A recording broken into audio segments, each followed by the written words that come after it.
Vasudevaya. Om Namo Bhagavate Vasudevaya. Om Namo Bhagavate Vasudevaya. Narayanam Namaskritya Naram Chaiva Narottamam Devim Saraswatim Vyasam Tato Jayam Udiret Nashta Prayeshu Bhadreshu Nityam Bhagavata Sevaya Bhagavati Uttama Shloke Bhakti Bhavati Neshtiki. Hare Krishna. Today we continue Srimad Bhagavatam, Canto 2nd, Chapter 2, The Lord in the Heart. Shloka number 6. Evam स्वचित्ते स्वत एव सिद्ध एवं स्वचित्ते स्वत एव सिद्ध सिद्ध आत्मा प्रिय अर्थ भगवान अनंत आत्मा प्रिय अर्थ भगवान अनंतः तम निवृत्त नियत अर्थे भजेत तम निवृत्तः नियतार्थ भजेत संसार हेतु परम च यत्र संसार हेतु परमः च यत्र परम एवं स्वचित सह एव सिद्धः एवं स्वचित्ते स्वत एव सिद्ध आत्मा प्रिय अर्थे भगवान अनंत आत्मा प्रियो अर्थयो भगवान अनंतः तम निवृत्त नियत अर्थ भजेत तम निर्वृत्त नियतार्थ भजेत संसार हेतु उपरम च यत्र संसार हेतु परमः च यत्र एवं स्वचित्ते स्वतः एव सिद्धः आत्मा प्रिय अर्थ भगवान अनंत तम निवृत्त नियत अर्थ भजेत संसार हेतु उपरमा च यत्र. हरे कृष्ण. एवं स्वचित्ते स्वत एव सिद्ध आत्मा प्रिय अर्थ भगवान अनंत तम निवृत्त नियतार्थ भजेत संसार हेतु उपरम च यत्र Translation and purport by the Srila Prabhupada. Jagat Guru Srila Prabhupada ki jai. Thus being fixed, one must render service unto the super soul situated in one's own heart by his omnipotency, because he is the Almighty Personality of Godhead, eternal and unlimited. He is the ultimate goal of life, and by worshipping him, one can end the cause of the conditioned state of existence. Purport. As confirmed in Bhagavad-gītā 18.61, the Supreme Personality of Godhead, Sri Krishna, is the all-pervading, omnipresent Supersoul. Therefore, one who is a yogi can worship only him, because he is the substance and not illusion. Every living is in the service of something else. A living being's constitutional position is to render service, but in the atmosphere of māyā or illusion or the conditional state of existence, the conditional soul seeks the service of illusion. A conditioned soul works in the service of his temporary body, bodily relatives like the wife and children, and the necessary paraphernalia for maintaining the body and bodily relation, such as the house, land, wealth, society, and country. But he does not know that all such rendering of service are totally illusory. As we have discussed many times before, this material world is itself an illusion, like a mirage in the desert. In the desert, there is an illusion of water, and the foolish animals become entrapped by such an illusion and run after water in the desert, although there is no water at all. But because there is no water in the desert, one does not conclude that there is no water at all. The intelligent person knows that there is certainly water in the seas and ocean, but such vast reservoirs of water are far away from the desert. One should therefore search for water in the vicinity of seas and oceans and not in the desert. Every one of us is searching after a real happiness in life, namely eternal life, eternal or unlimited knowledge, and unending blissful life. But foolish people who have no knowledge of the substance search after the reality of life in the illusion. This material body does not endure eternally, and everything in relation with this temporary body, such as the wife, children, society, and country, also changes along with the change of body. This is called samsara, or repetition of birth, death, old age, and disease. We should like to find a solution for all these problems of life, but we do not know the way. Herein it is suggested that anyone who wants to make an end to these miseries of life, namely repetition of birth, death, disease, and old age, must take to this process of worshipping the Supreme Lord and not others, as it is also ultimately suggested in Bhagavad-gītā 18.60. If we at all want to end the cause of our conditional life, we must take to the worship of Lord Kṛṣṇa, who is present in everyone's heart by his natural affection for all living beings, who are actually the part and parcel of the Lord. Bhagavad-gītā 1961 9, 18.61. The baby in the lap of his mother is naturally attached to the mother, and the mother is attached to the child. But when the child grows up and becomes overwhelmed by circumstances, he gradually becomes detached from the mother. Although the mother always expects some sort of service from the grown up child and is equally affectionate toward her child, even though the child is forgetful. Similarly, because we are all part and parcel of the Lord is always affectionate to us, and He always tries to get us back home, back to Godhead. But we, the conditioned souls, do not care for Him and run instead after the illusory bodily connections. We must therefore extricate ourselves from all illusory connections of the world and seek reunion with the Lord, trying to render service unto Him because He is the ultimate truth. Actually, we are hankering after Him as the child seeks the mother, and to search out the Supreme Personality of Godhead. We need not go anywhere else because the Lord is within our hearts.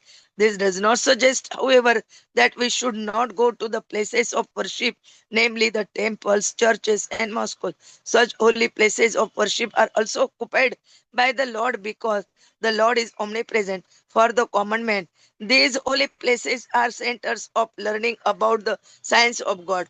When the temples are devoid of activity, the people in general become uninterested in such places, and consequently, the mass of people gradually become godless, and a godless civilization is the result. Such a hellish civilization artificially increases the conditions of life, and existence becomes intolerable for everyone.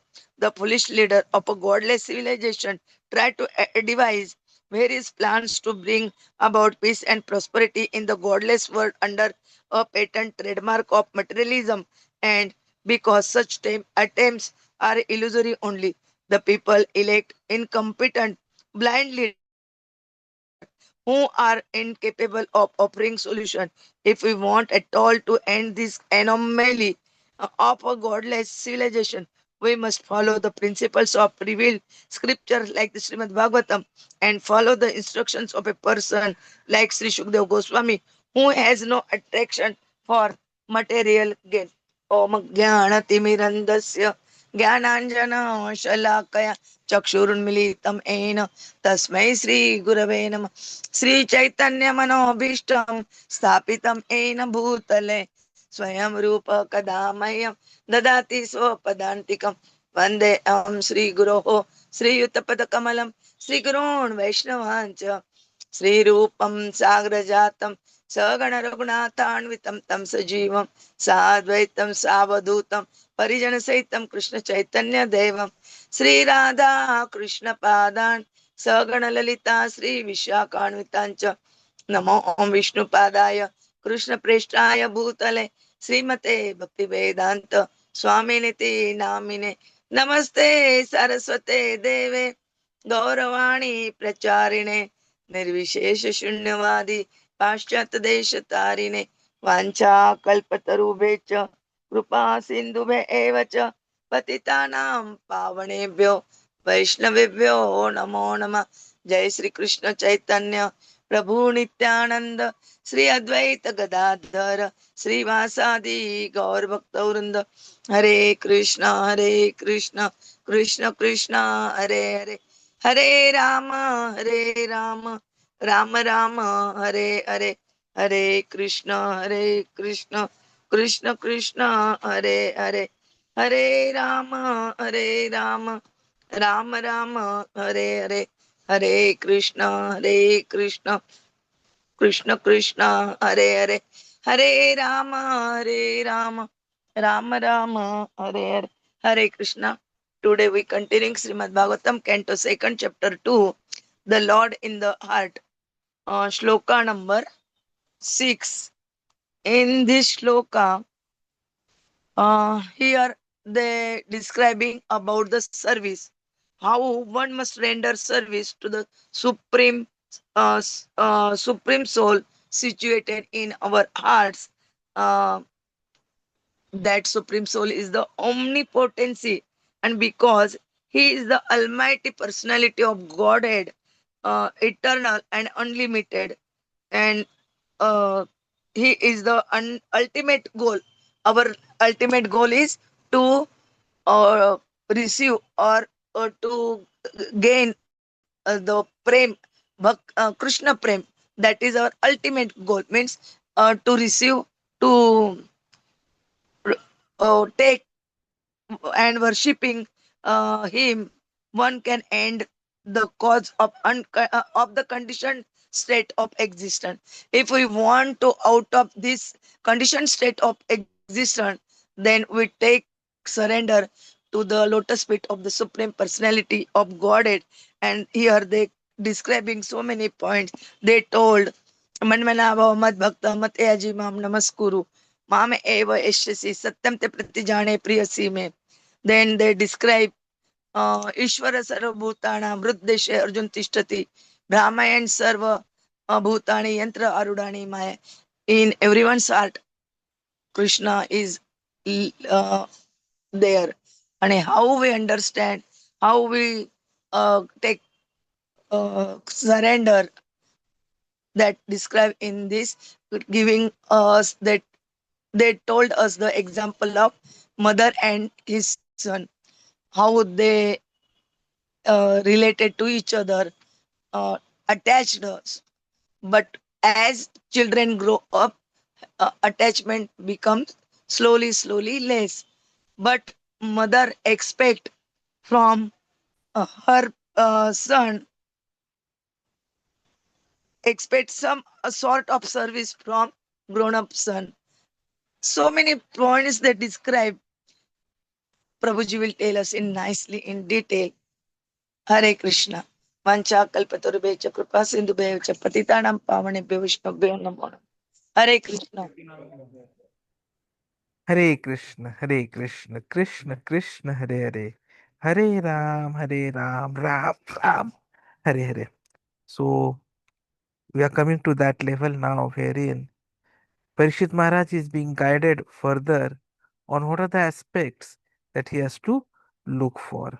So while yesterday we saw how it is important to have simple living, high thinking, and continuous preaching, today we see that it is being mentioned to Parikshit Maharaj that once you have fixed up your mind unto the service of Krishna and you have given up all your material uh, opulences, it is also important to render service unto the super soul. And where is super soul? Super soul is situated in our heart because Krishna is omnipotent. He is the Almighty Personality of Godhead. He is eternal. He is unlimited. He is the ultimate goal of life. And the moment we worship Him, we can actually have an end to the cause of the conditioned state of existence. So, when these points are being discussed, It's important to understand that the real substance is Krishna, not illusion. While today what we are in is the illusion that we are this body. And what is the truth? The truth is we are not body, we are soul. And Krishna is present everywhere.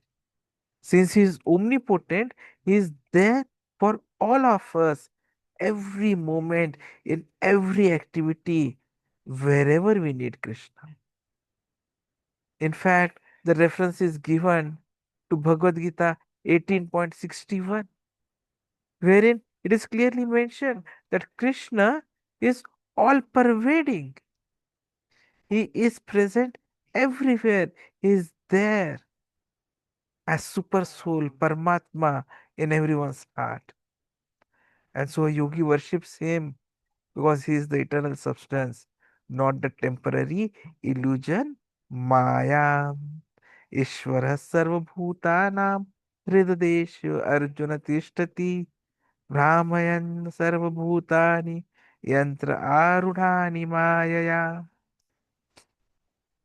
Such a wonderful aspect. And that is where the materialists make a mistake.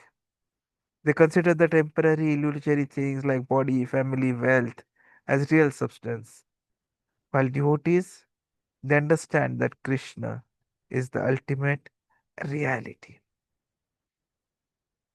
So, what we are talking about in these shlokas is how service is the natural function of the soul.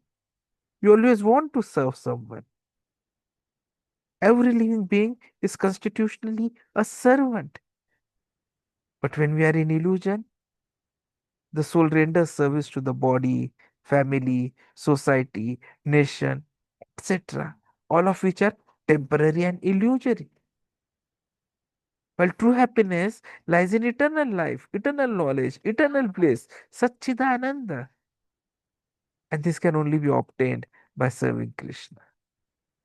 So we have a choice. Either we become Mayadas or we become Krishnadas.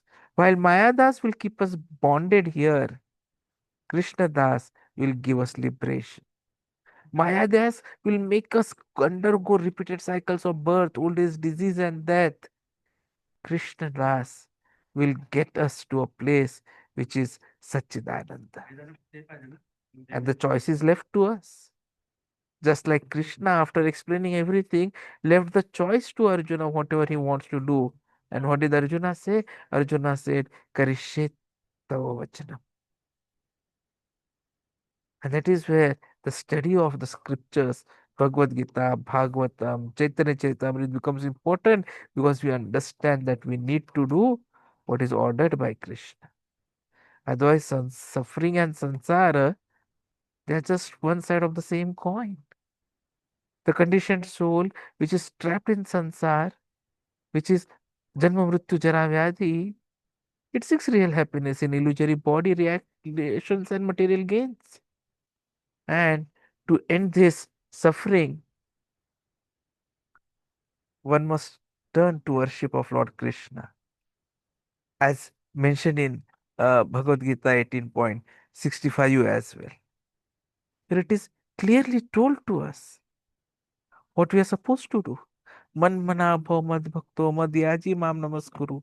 Mam eva eshyasi satyam te pratijane priyasi me.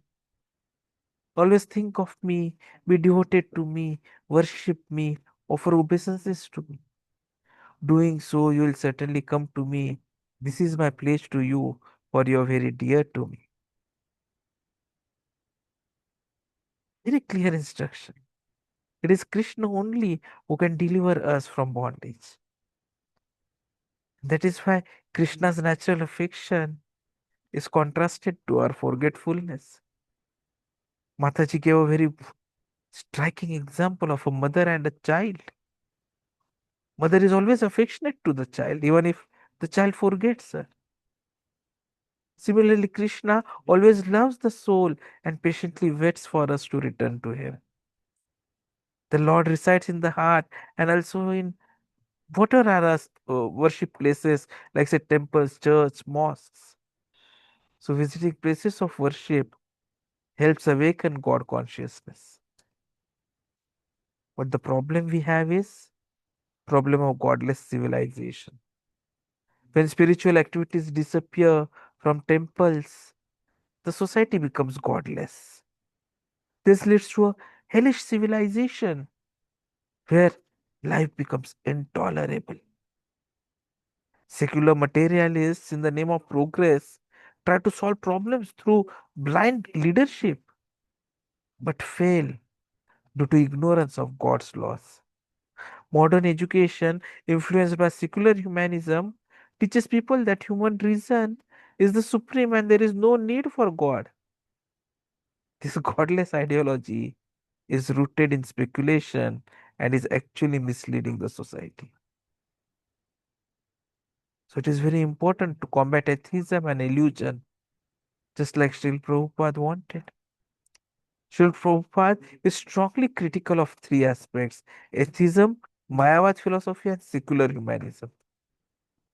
He emphasizes that the real goal of education and life is to know and serve Krishna, not to perfect bodily comforts like animals do. Eating, sleeping, mating, defending. Even animals do. What we are looking is maybe we are leading a deluxe animal life. But then at the end of the life, the animal again has to take birth and go through everything again. So even if we are living a deluxe animal life in maybe Trump towers, centrally air cooled, air conditioned residences, still if we continue this deluxe animal life, we'll again have to take birth again. And that is where the mission of Lord Chaitanya Mahaprabhu becomes very, very important, which concentrates on Parupkar. Chaitanya Mahaprabhu used to say, Janma sarthak kari kar par upakar. So Chaitanya Mahaprabhu has taught that those born in India should first perfect their own life through Krishna consciousness and then do good to others. Par upakara. So it is very important that we first perfect ourselves. True welfare means helping others realize they are not the body but the eternal soul and guiding them out of darkness. Tamso ma jyotirgamaya. The mission is not exploitation but enlightenment. And this is the real compassion and responsibility for all the devotees. So, how do we do it? And there also we are guided very strongly by our spiritual masters and the brahmacharis. We have the ABCDE formula in place. A is association with the devotees. B is reading of the scriptures, books. C is chanting the holy name of the Lord. D is taking only Krishna Prasadam as diet. D also means service to the deities. And E is engagement in service to devotees, to Guru, and to Krishna. And the moment we get ourselves completely involved into ABCD, especially the Shravanam and Kirtanam part, then automatically we get enlightened and we can perfect our life. And then we can also guide others. And that is where the call to action lies. The first step in preaching is to help people understand they are not the body. Then comes the subsequent aspects, wherein everyone should contribute to the mission with life, prana, wealth, artha, intelligence, dhiya, words, vacha. And this is stated in Bhagavatam 10.22.35 as well. So when everyone starts doing something like this, then automatically all the problems they can get resolved. And we all together can help each other to go back home, back to Godhead, which is the ultimate objective for almost every one of us. Because if you don't go back home right now, then future is going to be all the more big. So breaking up everything, breaking all attachments, surrendering to Krishna and practicing the sadhana bhakti. And if we are not able to practice sadhana bhakti, at least ensuring that whatever work, activity we do, it is offered to Krishna. It is the only bright light in our life. And we have to think about it very, very, very, very seriously. And the moment we start doing it, the modern civilization, which is obsessed with material comfort, is we understand it to be merely a deluxe edition of animal life. Without spiritual knowledge, people waste their rare human birth. The true purpose is to re-establish our relationship with Krishna through bhakti, which alone can deliver eternal happiness and liberation from the cycle of birth and death. Thank you very